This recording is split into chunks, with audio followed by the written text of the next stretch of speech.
به نام آن که هستی نامزو یافت، فلک گردش زمین آرام نزو یافت. سپاس و حمد بی پایان خدا را که صنعش در وجود آورد ما را. هر دم از ما صد درود و صد سلام بر رسول و آل و اصحابش تمام.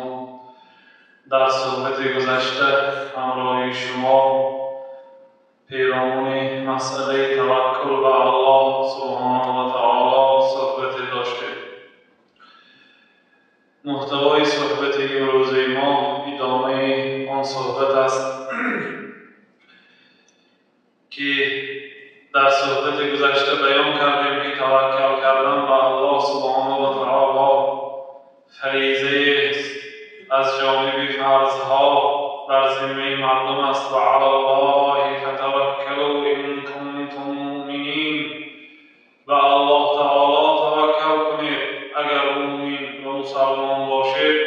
پروردگار ما را امر میکند که مادامی که مسلمان هستیم برای جلب منافع و دفع مضار، یعنی برای حاصل کردن فایده‌ناک و دفع چیزهای ضرر آور باید به الله سبحانه و تعالی توکل کنیم و این توکل تمام نمی شود مگر با شرط‌های، یعنی توکل کدام وقت درست می شود؟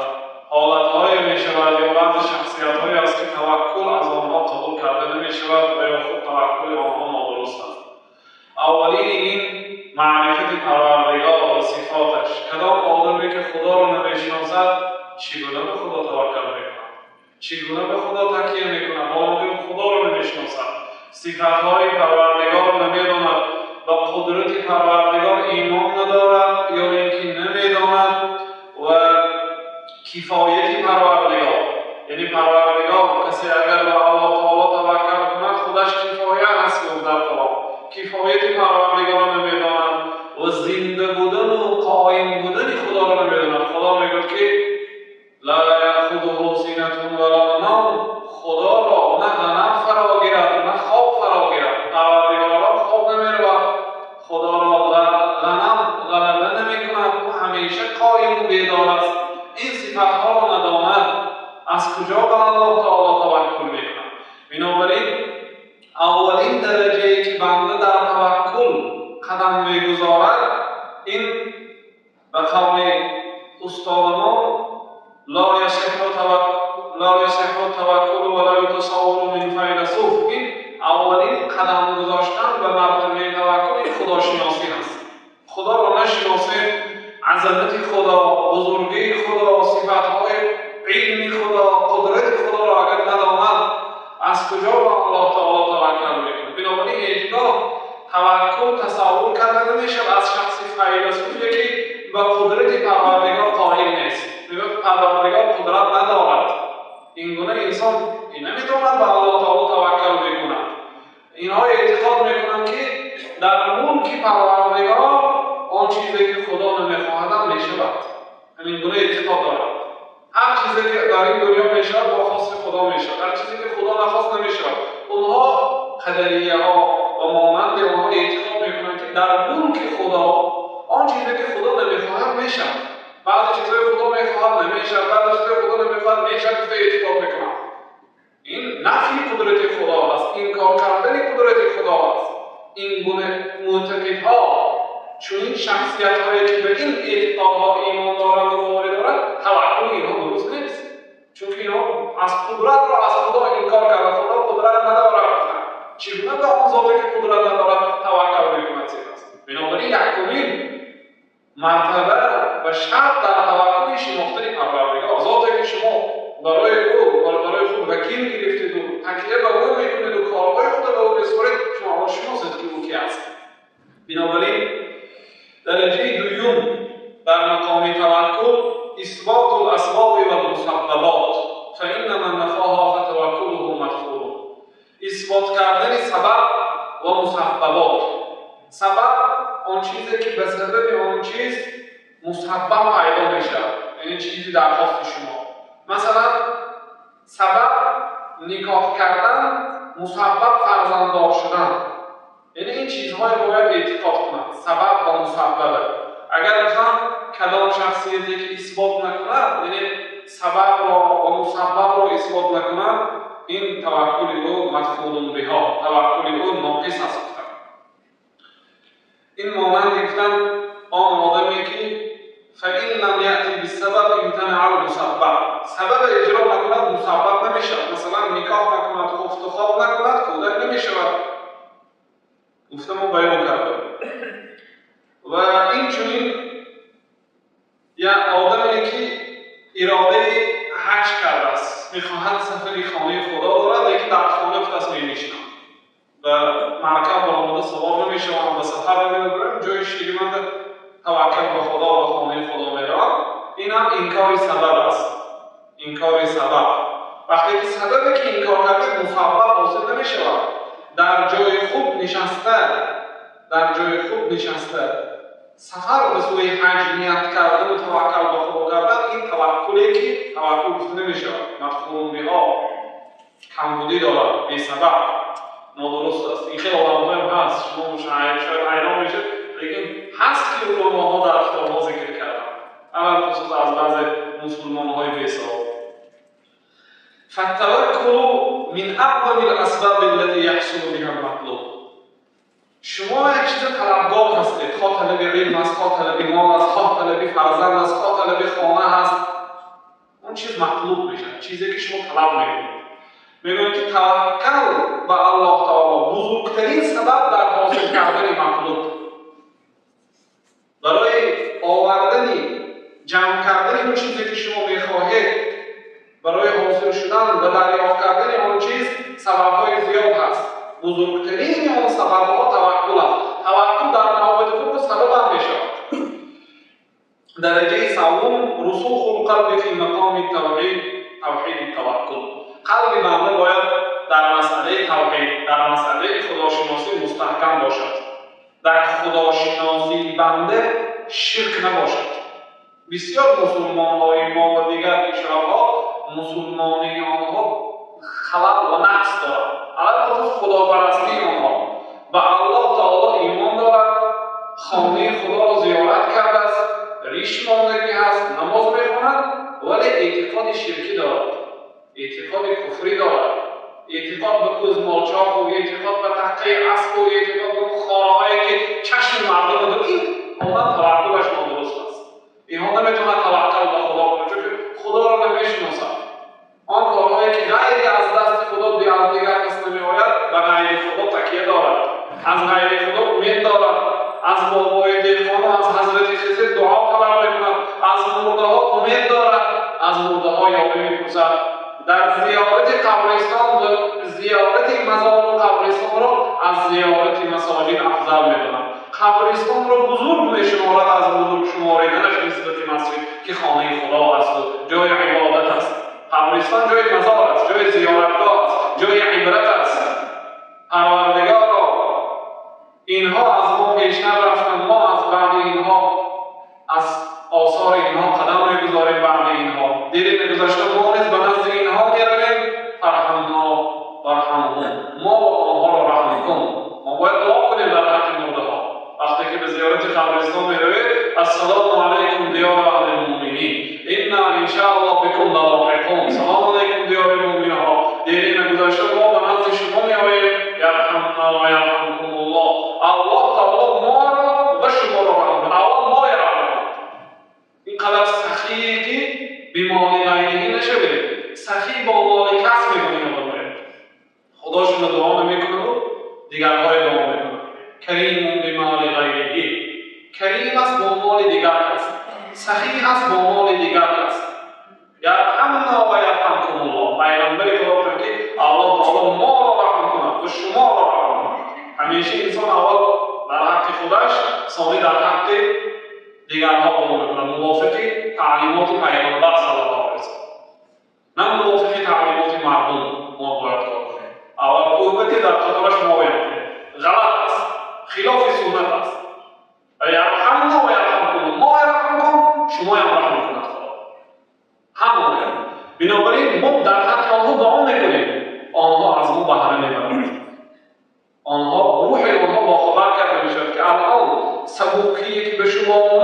به سبب دعای فلانی بود. شما فایده‌تان رسید به شخصیتی که گذاشتم، نه اون برای شما فایده میرسوند. بنابراین من مثال جایهای عادی مردم میشینن که استادا تربیت میکنه، این آدم مسلمان نیست، خلل در دین دارد. عادی‌ترین مسئله شریعت این از کجا توکل به خدا میکنه. بنابراین توکل این آدم‌ها نادرست است. رسوخ القلب فی مقام التوحید، انسان باید در توحید، در خداشناسی کمبودی نداشته باشد. غیر الله سبحانه و تعالی دیگر کسی برای شما فایده آورده میتواند، نه ضرر رسانیده میتواند، مگر با خواست پروردگار الله سبحانه و تعالی. بنابراین اعتقاد به مخلوقات نادرست است. فقط الله سبحانه و تعالی را باید اعتقاد کرده شود. چهارمین شرط برای مکمل شدن توکل اعتماد القلب علی الله و استناده الیه، تکیه کردن دل به الله تعالی و سکونه الیه، آرام گرفتن قلب بنده در حالت توکل به خدا. وقتی که به خدا تکیه کرده دیگه دلاتون آرام میشن.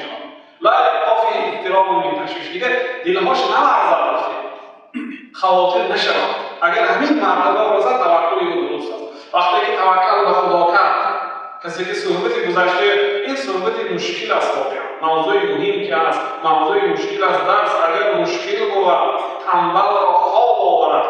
درس گذشته واقعا مسئله به همدیگر مترابط است، متعلق است. کسی اون صحبت فهمد اینش میفهمد. انشاءالله یک جمعه دیگه نصیب باشد در آینده ها انشاءالله توکل را عادی‌تر و ساده‌تر کرده می‌توانیم، چون که این مسئله عظیم است. حتی در پایان می‌فهمیم چقدر اهمیت توکل بزرگ است. بنابراین باید خوب با دقت گوش داده. وقتی که بنده با پروردگار توکل کرد، تکیه کرد، توکل در کلام حالت میشد برای جلب مصالح و دفع مضار. این سخن بسیار تکرار میشه در باب توکل. جلب مصالح برای حاصل کردن فایده، خواه فرزند است، خواه مال دنیا هست، آبرو هست، خواه علم است، خواه دیگر چیز، خواه جنت است. جنت هم فایده است، بزرگترین فایده. جلب مصالح برای جمع کردن فایده ها و دفع مضار، دور کردن ضررها، انسان باید به الله سبحانه و تعالی تکیه کند. این یکی از مرتبه های چهارم تکیه کردن به خدا و در بعد توکل آرام گرفتن قلب او باید اضطراب نلرزد، نترسد دیگر و اینکه توکل به خدا. چون ترسیدن و لرزیدن او معنای این است که باوری ندارد به توکل خود، باور ندارد. این گفتم مثال آوردیم علماء که مانند یک آدمی که از دشمنی بزرگ رو به گریز آورده است. ثانی مبدا یک حصن را دیده، قلعه مستحکم را دیده است. صاحب قلعه بنده را وارد قلعه کرده است، دیگه درهای قلعه محکم کردیم، قلف کردیم. اکنون از داخل قلعه دشمناش نظارت دارد، تماشا دارد. دیگر در جای حصن محصن، در یک قلعه پیچانیده شده که هیچگاه اون دشمن قدرتی در آمدن با اون قلعه ندارد، جای پناهگاه یافت و در حالت پناهگاه یافتن با اگر دلهاش بلرزه بیاد و دست و پاهاش لرزد، این معنی ندارد. بنابراین وقتی که توکل به خدا، پناه که جسته، پناهگاه پروردگار هم به پناه هم میگیرند گفت، بعد از آن کلام آدمی که آرام نگیرد قلبش، داند که توکل او خطا است، یعنی اون 100% تکیه به خدا نکرده است. این گفتن در مثال دیگر، پادشاه به یک آدم یک درهمی داده است. ناگاه کوچه رو برایت درهمش یک آدم کشیده گرفته که دوست دیده است. ثانی وقتی که غمگین شد، پادشاه گفت در نزد من چندین میلیارد مراتبه این ماه هست. هر مراتبه که در پاش شد آمدن که یکان کمبودی ندارد، ممکن من کم نمیشه و گفته با دم بگیرد. وقتی که داند که خواجه این، خدای این همین گونه ذات است، اگر تو مالاش گم شده پروا نمیکند. چون پروردگارش ملک پروردگار کم نمیشود با دادن. پروردگار آمد که یا ابن آدم، ای فرزندان آدم، اگر شما انسکم و جنو، انسان‌ها همتون از آدم تا روز قیامت، انسان‌هایی که به دنیا می‌آیند همتون، انسکم و جنو، هم انسان‌هاتون هم جن‌هاتون به یک بلندی برآیید. ثانی همون شما از درگاه من چی که می‌خواهید پرفتون. یا آدم می‌دونید چقدر چیزا می‌خواهد. سیر نمی‌شود اگر تمام دنیای کوه تیلا کرده سیر نمی‌شود. همه چیزی پرسید که از من پرسد، من چیزی گفتگی هاش نتیم، خدا میگه که ثانی کم نمی‌شود از ممکنم. بعد دادن هم تمام اینس و جن از زمان آدم تا روز قیامت جن‌ها بی‌نهایت عددشون زیاد است. همیشه دادشان همین قدر از ما که من کم میشه سوزن اگر بحر رو در آورده گیرید چقدر آب کم میشه؟ همین قدر کم میشه، یعنی کم نمیشه. وقتی که این هم که بنده دانست توکل به پروردگار کرده باشد که مالش خوب شود یا سوادانش بگیر یا مثلا بریم دوز در مال رو اون دیگه پروا ندارد، چون که پروردگار گفت ذاتی که ما و ملک و حساب کتاب ندارد. همین گونه یا مثال دیگر گفتن توکل کننده به خدا و اعتماد کننده به خدا مانند طفل شیرخوار است. طفلی که حال غیر از شیر دیگه چیزی نمیخورد، اون گفتن غیر سر مادرش، غیر سینه مادرش دیگه به هیچ توکل ندارد. فقط اعتمادش، تکیه باوریش به یک چیز است و از دیگرها امید ندارد. بعضی علماها سخنانشون نقل کردیم در صحبت گذشته که توکل چیست؟ گفتن توکل ناامیدی از مردم است. هر کی هر خیلی خلاصه کرد میگفتن ساده تر کرد. توکل ناامیدی از غیر خدا، ناامید شو از مردم، فقط امید از خدا شاید این توکل میگه. همین مثال میزنن کودکی که غیرش سینه مادرش و دیگر جا از دیگرها امید ندارد، نگاه هم نمیکند. کودکی که حال شیر میمکد دیگه هیچی نمیخورد، اگر برای تمام چیزهای امید نگاه نمیکند و قیمت ندارد در نزد یگانه چیزی که تکیهگاه و امیدواری و فقط اون چیزی که در سینه مادرش است. توکل کننده حقیقی و خدا مانند همین کودک باید باشد که فقط از الله تعالی امید کند، نه از یگان کسی دیگر. پنجمین درجه گمان نیک کردن به خدا. کدام انسانی که به خدا گمانی بد داشته باشد توکل او نادرست است. توکل هم کرده نمیتواند. چگونه شما توکل میکنید به آن شخصیتی که به او گمانی بد دارد؟ چگونه یک شخص برای خود وکیل میکنید که این مبلغ گیر رفته برای من ماشین خریده بیا گفته بیا باور نکنید گمانی نیک نداشته باشه بری نمیفرستونه، چون که من میشم فریب میگیرم. بنابراین گمانی نیک به الله تعالی این مقام از مقام‌های توکل بعضی گفتن که حسن الظن بالله هو التوکل. توکل این گمان نیک است، ولیکن حقیقت حال این است که حسن الظن به یدعوه الی التوکل. گمان نیک به خدا انسان وادار میکند که به خدا توکل کند. کدام آدمی که گمان نیک داشته باشد بعد از اون به الله تعالی توکل میکند. گمان نیک اگر رفت از جانب خدا به سر شما مصیبت باید یک چیز فراموش کنید، مصیبت چیزی آمده نیست. مصیبت این چیزیه که شما اگر فقط گفته‌های خدای کنید و تمام عبادات و طاعات و بندگی به جا برید اصلا شما مصیبت دور میشد. نه، مصیبت اعظم الناس بلاء الانبیاء. پیامبر خدا گفت که عظیم‌ترین مردم از راه برداشت مصیبت پیامبران هستند. پیامبران مصیبت اگر مصیبت‌های پیامبران دیگه از همه در این دنیای فانی شخصیتی که برداشت مصائب عظیم کرده است جناب رسول الله صلی الله علیه و سلم است. دنیا جای مصیبت است، دنیا خودش مصیبت است. بنابراین وقتی که به سرتان مصیبت آمد گمانی نیک بکنید. شاید الله سبحانه و تعالی شاید بلکه در حقیقت الله تعالی به سبب فرستادن این مصیبت نیکی را میخواد. خدا میگه که ما به سر مردم مصیبت بلا میفرستانیم تا اینکه بازگشت به سوی خدا کنند، تا اینکه از حدود انسانیت انسان بیرون میره. خدا میگه که انسان از حدود انسانیت بیرون میبراید وقتی که بیند که از مردم بی‌حاجت شده است. وقتی که صاحب گناه میشه غالبا از حدود انسانیت میبراید. وقتی که خدا بلا میفرستاند با مقصد بازگشت به سوی خدا، مقصد نیکی. بنابراین اگر چی به سر ما و شما مصیبت آید ما همیشه بر پروردگار عالم باید گمان نیک کنیم. یعنی گفتن کسی اگر گمان نیک به الله تعالی نداشته باشد توکل او نادرست است. درجه ششم استلام القلب له و قطع منازعته. به خدا تسلیم شدن، بعد توکل کردن به خدا تسلیم شدن و همراهی پروردگار کشاکشی نکردن. برای چی این مصیبت داده؟ برای چی این داده؟ برای چی این درد داده؟ برای چی این قلقه داده؟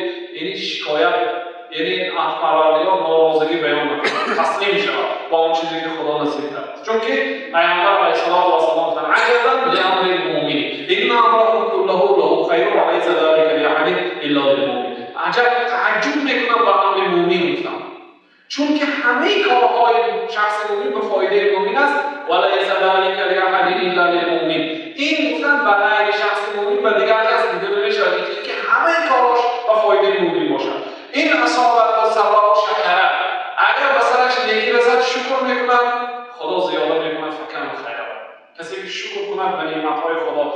دادن صحت، ایمان مسلمانی و تمام نعمت‌های فرزند از خانه هزار از دیگر نعمت‌ها اگر شکر کند خدا زیاده می‌کنه. خدا میگه این شکرتون نزیدن، اگر شما شکر کنید من زیاد می‌کنم. قسم می‌خورد خدا زیاد می‌کنم. پیامبر خدا گفت اگر شکر کند و فایده او هست، چون خدا زیاد می‌کنه. و این صبر اگر بسرش مصیبت بیاد این اصابت و بلا و صبر فکان خیر الله، مصیبت بسرش بیاد صبر می‌کند خدا عوض یک می‌دهد. از اون چیزی که گرفت بهترش می‌دهد. اون سلمه حدیث از پیامبر روایت کرد. پیامبر خدا گفت کسی به سرش مصیبت بیاید ثانی باید که انا لله و انا الیه راجعون اللهم اجرنی فی مصیبتی و اخلف لی خیرا منها الا اخلفه الله خیرا منها. کسی که به سرش مصیبت بیاید ثانی باید که انا لله و انا الیه راجعون، ما از آن خدا هستیم و ما بازگشت به سوی خدا داریم. پروردگارا به این مصیبتی که برای من دادی صبر ده و اجر و ثواب ده و اخلف لی خیرا منها، از این بهترش عوض ده. اگر همین دعای بود پروردگار از راه بهترش می‌دهد. ماشینتون زدید دعا کردید خدا آقای بهتر ماشین بده، قسم به نام خدا. اون میسلمه این حدیث روایت می‌کرد از پیامبر خدا رو روایت می‌داشتن، شنیده بودن نام شهادتشان ابو سلمه از دنیا گذشت. پیش از گفتن دعا تعامل کردن، گفتن از ابو سلمه دیگه آدم خوب نیست. گفتن چرا من این دعای بیام؟ گفتم ثانی گفتم که آخر این دعای پیامبر خدا تعالی بود چی بودن نگویم. گفتم بریم گذشته رسول الله صلی الله علیه و سلم به خواستگاری آمدن، مادرهای تمام مومنهای دنیاشون همراهی پیامبر صلی الله علیه و سلم در جنت است. همسری پیامبر خدا شد. بی‌نهایت ایمان رو برمی‌داریم زیادتر شد. بنابراین کسی اگر ملک مال از دست دهد این دعای بود مگر الله تعالی قسم به نام الله غیر و دیگر خدا تعالی بهتر شیواز می‌کنه. حضرت سلیمان وقتی که از خواشان از نمازشان مشغول کرد همیشه عمل کردن که قربانی کرده شد. از بینش برآمدن. پروردگار عالم به جای اسب شمال مسخر کرد، از این کشور به این شام به این کشور می‌گرامه. از اسب تیزتر ایوزی بهتر بود. بنابراین پیامبر خدا من ترک شیئا لله عوض الله خیرا منه گفت. کسی که یک چیز برای خدا شده ترک کنه خدا برای بهتر شیء برای این چیزها ایمان به خدا لازم است. باوری به خدا. اگر باور نداشته باشد من این کسب حرام رو ترک کنم چگونه خدا رزق من می‌دهد؟ زندگی هم لازم کو این کسب حرام شده من دیگه ایراد هم افتکار کنم گشتن میگیرم. ترک کنم با الله خدا برای بهتر شیء واسه بسیار مثلا این سوال می‌تونم. درجه هفتم التخفیف و روح توکل رو درجه هفتم توکل سپاریدن امر به سوی خدا، سپاریدن کارها به سوی خدا، القاء امور کلها الی الله، کارهاتون رو به خدا سپاریدن که پروردگار برای تو سپاریدن خدا اون چیزی که برای من فایده دارد بیا، اون چیزی که برای من ضرر داره به اثر من دور کن، من برای تو تکیه کردم کارهای خودم سپاریدن گفته توکل کردن است. بنابراین محض اعتماد و ثقه و سکون الی من له الامر، توکل به خدا این تکیه محض، باوری محض، سکون و آرامی به سوی آن ذاتی که در دست او کار هست و قدرت است. باید بنده پروردگار عالم را مالک تمام دنیا داند، صاحب تمام دنیا داند. همه مال و ملک دنیا در زیر قبضه پروردگار است. برای کسی خواهد می‌دهد، از کسی خواهد می‌گیرد. بنابراین بزرگترین سبب‌ها برای دست آوردن اون فایده‌ها و دفع نزاع چیزهای ضررآور این توکل به خدا است. بنابراین کسی گفتن اگر توکلش به خدا حقیقی شود و به قلب او داخل شود و به الله تعالی در همه کارش توکل کند دیگر حاجت به یگان مخلوق و حاجت به یگان چیزی غیر الله تعالی در دل او نمی‌ماند. پیغمبرها واقعا پیغمبرها امام‌های توکل کننده ها بودند. با طرح می‌کنیم یک چند مثال‌ها از توکل پیغمبرها ذکر می‌کنیم، صحبت به پایان می‌رسانیم. حضرت ابراهیم خلیل الله همسرشان هاجر و فرزندشان اسماعیل وقتی که به نزد خانه خدا که اون هنگام در آنجا زراعتی بود، نه آبی بود، نه انسانی بود، نه پرنده بود، نه حیوانی بود، هیچ چیزی نبود. یک وادی خشک بود، نه گیاهی می‌سبزید. همسر خود و کودک خود در نزد خانه خدا گذاشت.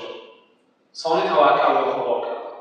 ببینید که به سبب توکل حضرت ابراهیم علیه السلام پروردگار مکه را چگونه کشور کرد. امروز همه آرزو و بلکه بعضی انسان‌ها با آن آرزوها از دنیا گذشتند. آرزوی زیارت خانه خدا چگونه مکان کرد، بلکه میگن که والماء المبارک زمزم ثمرة من ثمار توکل. آبی مبارک زمزم میوه توکل حضرت ابراهیم است. الی من تکلون ای ابراهیم، همسرشان پرسید برو به کی گذاشته رفته ایستاده؟ توکل و کلا یکلو وکالتن یعنی به معنی برای کی ما سپرده رفته؟ در نزد کی ما گذاشته میره ابراهیم؟ گفتن که الی الله، به سوی الله تعالی گذاشته میرم. یعنی توکل به خدا کرده میرم. همسر و کودک خدا کلا فرمان داشته که آب داشته دیگه به در یک روز تمام میشه. و الله تعالی سپاریدم. ثانی پروردگار از روبروی خانه خودش چاه زمزم داد که میوه از میوه‌های توکل حضرت ابراهیم است که همین ما و شما از آن میوه تناول کرده. تمام دنیا بلکه این آب یک چاه است که مبارک است. یک چاه است در جایی که آب نداشت تمام کشور دنیا با آب تامین کرده میشد. گران میرن حاجی‌ها، عمره کننده‌ها، همه ما و شما رسیدگی هست. آب ما و شما غیر دیگه چیزی نمی‌رسید. این است توکل حضرت موسی، مادر موسی. ببینید سبحان الله، مادر موسی وقتی که فرعون که پادشاه ظالم بود حکم کرد که تمام کودک‌هایی که تولد شده حذف شده ایستادن همشه حکمی به قتل کرد. پسرهاش کشته تا دخترهاش زنده کنیز گرفته شود. فرمان بود. مادر موسی کودک خود به یک صندوق کرد و آورده به دریا پرت به الله تعالی سپارید. ناگاه پیغمبر خدا شد که مردم دعوت به سوی خدا میکرد. و حضرت موسی خلاصه وقتی که پیغمبر شدند و فرعون و پیروان فرعون حضرت از صفا دفع کرد و آمد، اصحاب موسی گفتند قال اصحاب موسی انا لمدرکون. اصحاب موسی گفتند ای موسی ما درک کرده شدیم، یعنی ما دریافت کرده شدیم، دیگه دستگیر کرده شدیم. از سه طرف ما دشمن، از روبروی ما بحر است، دیگه جای علاج نداریم. حضرت موسی کلا هیچگاه ما دستگیر کرده نمیشویم. این معی ربی سیهدین، همراهی من پروردگارم هست، زود است که برای ما راهنمایی میکنه. خدا میگه که ما امر کردیم که حضرت موسی با عصای خود بحر زند. خدا که موسی با عصای خود بحر زند، فانفلق، بحر مانند دو کوه عظیم شد و مابین آن دو کوه مانند راه خشک شد. حضرت موسی گذشت و فرعون و پیروانش غرق شد که این روزی مشهود است و همه میدانند. وظنونی اذ ذهب مغاضبا فظن ان لن نقدر علیه فنادى في الظلمات ان لا اله الا انت سبحانك انی كنت من الظالمین. شما یک مراتبه صاحب کی به خاطر بیارید؟ حضرت یونس پیغمبر خدا اذ ذهب مغاضبا، وقتی که پیغمبر خدا شده مردم دعوت میکردن، سنت حیات دنیا همین است، مردم قبول نمیکنن، بی احترامی نسبت پیغمبر میکنن.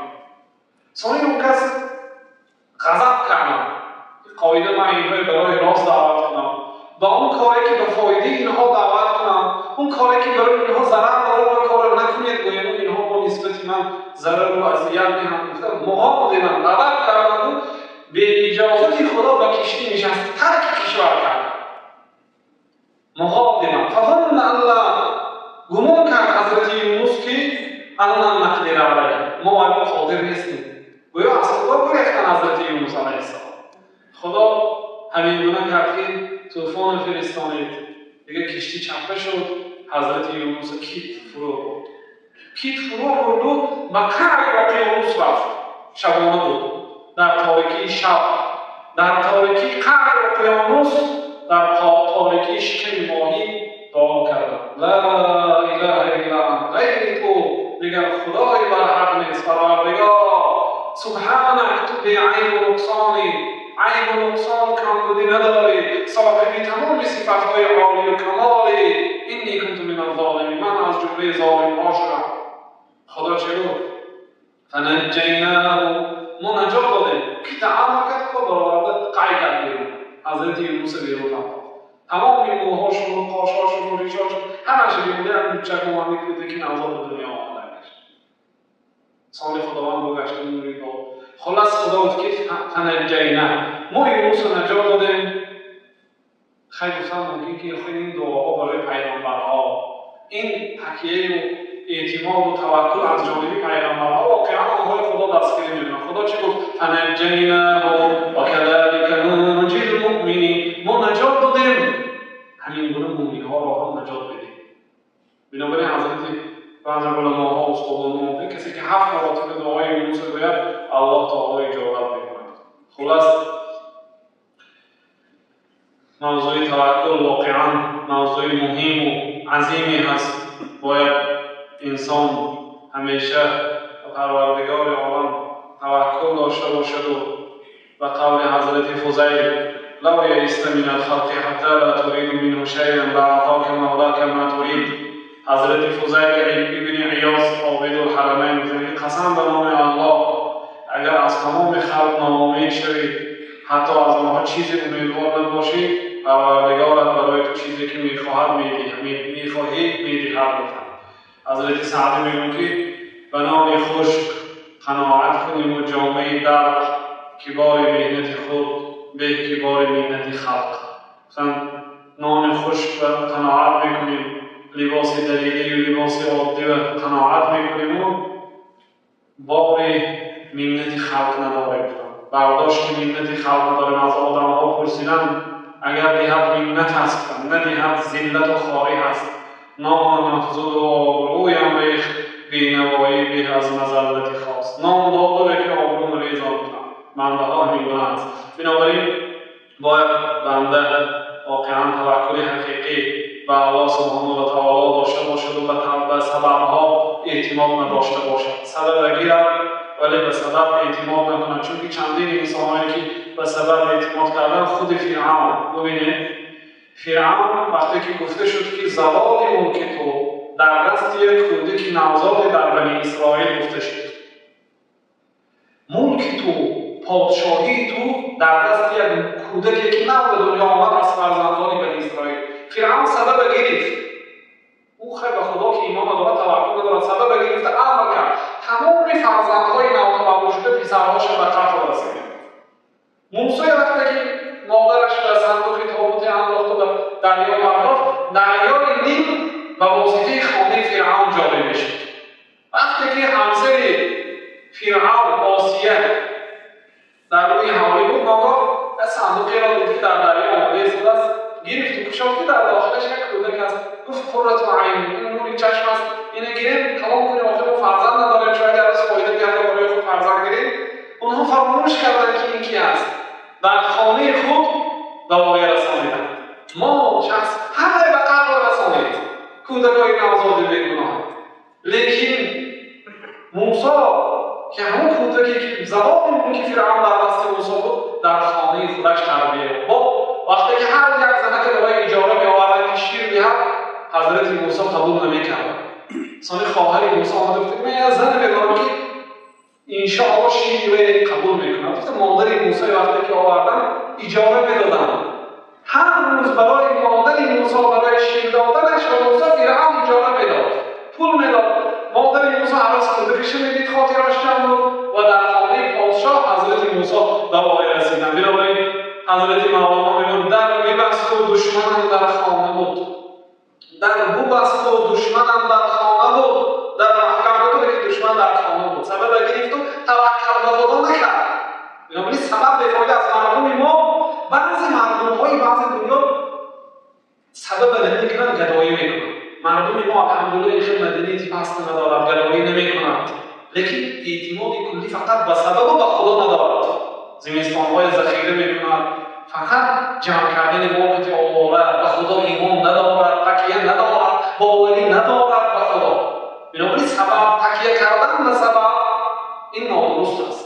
تکیه کردن به سبب بگیرید لیکن تکیه به خدا کنید. در ابی مسعود دشمنم در خانه بود. حضرت مولانا میگوید حیله فرعون ز افسانه بود. کار فرعون خدا نقل کرده یک مانند افسانه بافته شده بر است. 100,000 تیفل کشت آن کینه‌کش و آن که او میجوز اندر خانه‌اش. همه تیفلای به قتل رسانید، حضرت موسی در خانه‌اش به کمال رسید. بنابراین بعضی حدیث ها روایت شده است که گویا پیامبر خدا گفته باشند که من اراد ان یکون اقوی الناس فلیتوکل علی الله. کسی که اگر خواهد که با قوت‌ترین مردم باشد پس توکل به خدا کند. لیکن اگر موضوع توکل در 20 صحبت مردم میفهمیده باشند، 2 صحبت توکل برای شما به قدر امکان بیان کردیم. الله سبحانه و تعالی توکل یکی برای ما